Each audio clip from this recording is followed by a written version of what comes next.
My background and interests, I'm Josh Epstein. I'm a professor in the Department of Emergency Medicine at Hopkins with joint appointments in applied math and economics and biostatistics and other subjects.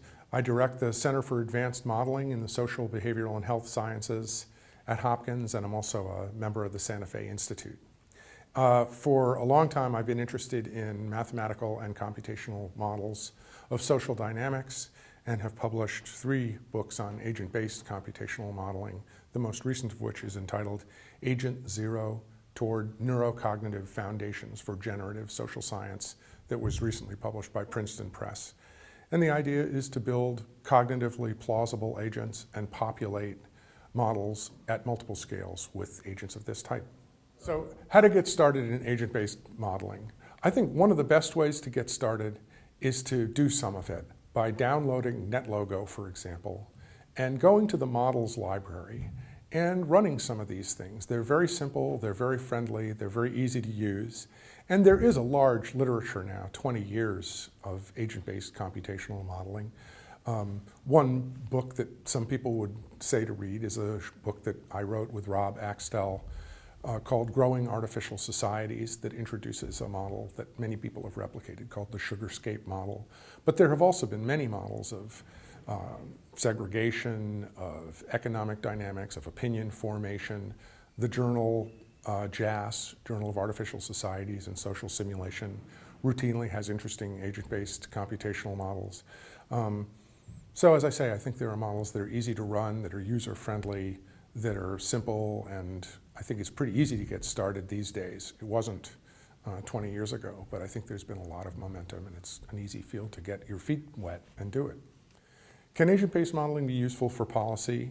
Absolutely. I would say that certainly in the field of public health, infectious disease modeling, it's revolutionized the study of infectious disease dynamics. I mean, there are now large-scale agent-based computational models of epidemics at the national scale, the international scale, and this really is the way large-scale epidemiology is now conducted, and there are many publications in Nature, Science, PNAS, and other fields where agent-based or individual-based models are used. It's a big force in infectious disease modeling, but I would say in a variety of other areas, and increasingly in economics and financial dynamics. For people in economics, students in economics, I think there are a number of distinctions between classical economics and agent-based computational economics. Not the least of them is, again, in microeconomics, mathematical game theory, I think is a slightly different situation than macroeconomics.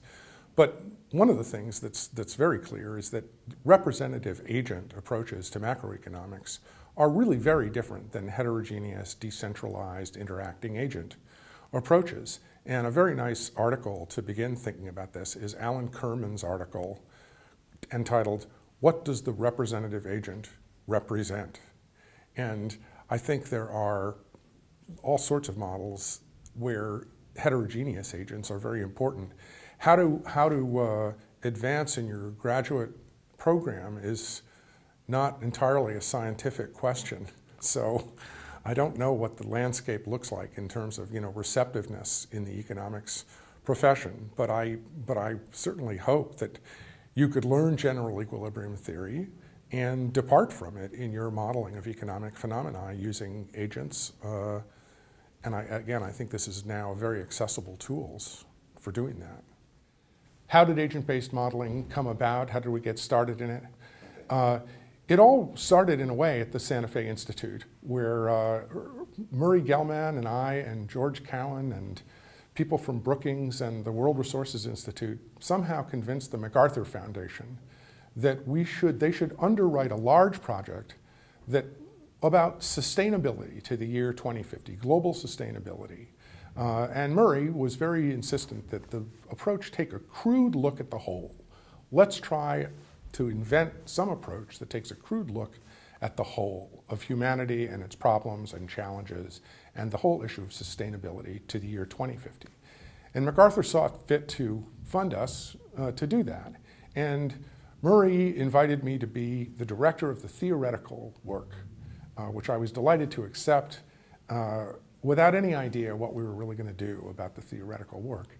And I gave a talk at Carnegie Mellon. It was the only time I met Herb Simon. It was actually a talk about arms race models because I had begun in mathematical modeling, differential equations, nonlinear dynamical systems, this sort of thing.